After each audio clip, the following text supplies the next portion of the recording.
I don't care about your new moon festivals. I don't care about any of that stuff. I require you to pay attention and follow my instructions. I'm giving you the extreme cliff notes. I don't require your sacrifices, I require obedience. But we must be willing to build a relationship. What do we offer in order to build a relationship? Am I willing to offer myself to build that relationship? So, provides for this. So let's consider Vayikra, Leviticus 4:2, and get an introduction into the types of transgression.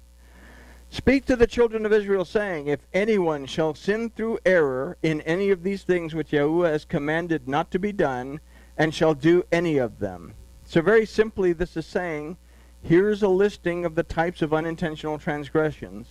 So we're going to consider some of these, and then we'll consider the remedy.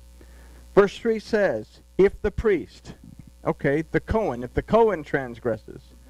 Cohen, aside from priest, also means one who teaches, leads, and ministers. Okay? So, most likely everyone in the room at one point or another teaches, leads, and ministers to someone. Okay? This is naturally the one that absolutely must be or become aware of his own transgression. False teaching, deceptive leadership, neglectful caring must be recognized by the individual that introduces these to those whom Elohim has placed in his or her care. So, everyone in the room has people whom Elohim has placed in your care. Everyone in the room is therefore, at one point or another, Kohanim. So, at one point or another, you can transgress unintentionally. What do you do to keep from transgressing unintentionally? You Shema Yisrael. You take the time to examine yourself, and then you take the time to understand what the instructions are so that you don't go there. Paul says to Timothy, 1 Timothy 6-7, from which some having swerved have turned aside unto vain jangling, desiring to be teachers of the oral law, understanding neither what they say nor what they affirm. I'm interested in teaching you what my interpretation of the law is, or what my interpretation of the Bible is, because my interpretation is the only interpretation. If you don't believe what I tell you, then you're going to be in trouble. No. Can I help someone by leading them to a scripture that is going to help them to grow? My opinion is irrelevant. What the Torah says that is what is actually going to be able to help them. Okay? 2 Timothy 4:3-4. For the time will come when they will not endure sound doctrine, but after their own lust shall they heap to themselves teachers having itchy ears, and they shall turn away their ears from the truth, and shall be turned into or towards fables. You know, we have the dogma de jour that we go through phases. You know, some time ago, it was the name it and claim it, blab it and grab it thing that destroyed a lot of people, because they would say, bring your entire paycheck. And I was actually in a service. The guy says, if you're willing to give your entire paycheck this month, the Lord will bless you. So you have people that are struggling in their businesses, struggling to pay their bills, struggling to make their mortgage. What does the Torah say? The Torah tells us that we have to be responsible for our debts. Okay? So I'm going to make your ears itch. What better way to make your ears itch than to give you a get-rich-quick scheme? Okay? All right, so there we go. So although Paul is talking about intentional distortions of the Torah and the Bezorah, we must understand that just as much damage can be done out of ignorance. Teachers, I'll say ministers as well, must take care to teach sound doctrine according to the Torah and based on Yahuwah Elohim's point of view. Consider Yaakov's words. When I say Yaakov, I'm talking about James. In order for King James to authorize his writing of the King Jimmy, he said one of the 18 conditions was, my name has to appear in the Bible. So they took out the book of Jacob and they made it the epistle of James. So when I say Yaakov, I'm talking about that one that comes before or after Hebrews. I've slept since the last time I read it. Consider Yaakov's words concerning teachers that carelessly mislead. And this is Yaakov 3:1 or James 3:1. My brethren, be not many teachers, knowing that we shall receive the greater condemnation. So we are all teachers, we're all leaders, we're all ministers at one point or another, and as such, we are and will be held to a greater responsibility. What did Yahusha say? He was enjoying the little children. He says, I tell you, anyone who leads one of these little children astray, it would be better for him to have a millstone hung around his neck and be tossed into the ocean. I want to make sure that I teach correctly because we are all little children, and I chafe very easily. All right. So, verse 13 says, if the whole congregation of Israel sinned through ignorance, so to believe the false teaching of a misinformed teacher is to follow in ignorance. The most important thing that I can say about this is you come across something, ask yourself, why do I believe what I believe? What is the origin of that belief? The word for truth in Hebrew is, boy, that's a fancy aleph, emet. Emet. It's made up of the first letter of the aleph beit, one of the middle letters of the aleph beit, and the last letter of the aleph beit. It's a word for truth. What do we need in order to have truth? I have to have the beginning, the middle, and the end of the story. I cannot take something that happens in the end out of context if it doesn't match up with what's in the beginning and what's in the middle. Okay? This goes beyond anything Torah related. The media. You know, I think I did this with y'all sometime. You know, I've got these wonderful little circles. One of these is bigger than the other. Can you tell me which one it is? One of them is bigger. Yeah. There you go, the one with the scribbles, right? Everybody with him? Okay. I've just given you two choices. You can choose one of these two because one is bigger than the other. That's the information I've given you. The fact is they're both the same size. How do I prove what I hear to be true? Okay? It's the same thing with teaching. It's the same thing with anything else that I get. Okay? But it's an unintentional transgression through ignorance if I allow myself to be deceived, whether in the things of life or in the things of Elohim. Okay? So we have all been in this category. Recognizing that we were or even are ignorant of the Torah when truth is revealed is the first step. This is a choice, and it's often a difficult and very uncomfortable one to make. There is a forbidden gospel, because it's a Gnostic gospel called the Gospel of Thomas, where Yahusha says, when you discover the truth, you will be appalled. You'll be freaked out, wigged out, and stressed out. But when you come to understand it, you'll be amazed. Okay? So change is difficult for us. Okay? So we can either say that in our lives that Elohim prevails, or we can know truth and ignore it, causing us to continuously wrestle against Elohim.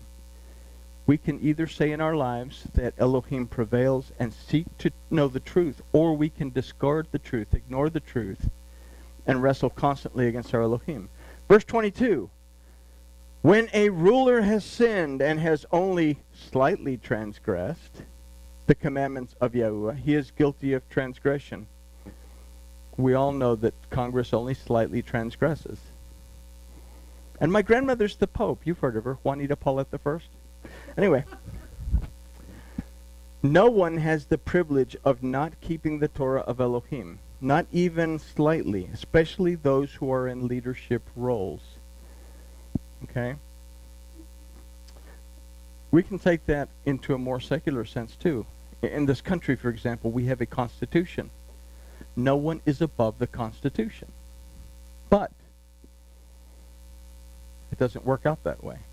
We have a Torah given to us by the most powerful entity in existence and beyond.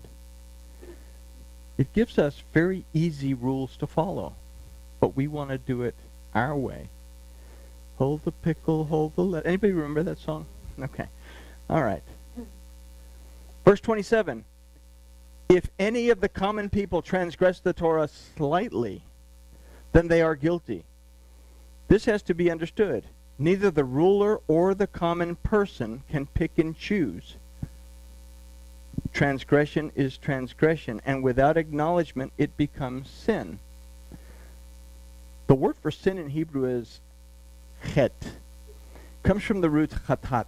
Now, chatat, basically what it means is, the idea behind it is, you have a watering hole, and then there's a whole bunch of wilderness between this watering hole and the next watering hole. So we've established Bedouin routes, and they still exist today, that you know that you travel this specific route, and you look for this landmark and this landmark in order to get to the next watering hole. Chatat means that you decide that you don't want to take this proven path with the landmarks. You want to go this way because your name is Christopher Columbus and you can find India by going the wrong way. So you stray off course. And what happens when you stray off course in the desert trying to find another watering hole? You dry up. Okay, so I can transgress. I recognize that I've made a mistake. I make teshuvah, and I don't transgress again. Then I transgress the exact same transgression again, but I make teshuvah. And then my transgression gets further and further and further apart before I finally stop. The addiction causes us to do this. I fall off the wagon, I get, back on the wagon, until finally I don't need a wagon anymore because I'm finally on my own 2 feet. But when I don't bother to make teshuvah, because I'm okay going this way into the wilderness, then it becomes sin. Okay? The whole eating from the tree of the knowledge of good and evil thing was not sin. It was simply a transgression. It could have been forgiven. All they had to do was say, oops, yep, we ate from the tree. Forgive us. And Elohim would have said, no problem, we'll figure it out. We'll make this work. I'll leave these animals alone so I don't have to kill them and give you skins. But Ish and Isha, the man and the woman, never made teshuvah. As a result, they ended up outside the garden. When we fail to make teshuvah, we end up separated from our Elohim as well. So no one can pick and choose. Transgression is transgression. Without acknowledgement, it becomes sin. Chapter 5:1 says, aren't y'all glad there's only 25 more verses? No. Chapter 5:1 says, and if any one sin in that he hears the voice of an oath, he being a witness, whether he has seen or known, if he does not make it known, then he shall bear his iniquity. In its simplest form, if you are aware of another's transgression and don't say anything, you are as guilty as the other of transgression. We must be responsible for one another. Only in this way can we love our neighbor as ourselves. If he or she won't listen, it's not because you didn't try to open his or her eyes. Their sin is now entirely theirs and not yours to bear. This does not mean that I go and I push my ideas or I push the Torah down somebody's throat. Okay? Somebody has an idea that goes contrary to Torah. There are ways to show them in your life how to see it. And then they will come and they will ask you, yo, what's up? How does everything work out for you? Then you can begin to explain it. Don't go up and bash someone over the head. The Bible says that you're doing it wrong and you're, you can't. What do you do when you do that? You push them away. Okay? But I have to be aware that if someone that I love, someone that I'm close to, is moving in a direction that they shouldn't be going, how do I approach that person to make it easy for them to see where they are and make teshuvah? I'm sure nobody's ever been in this situation where somebody says, I don't want to hear any of that Bible nonsense.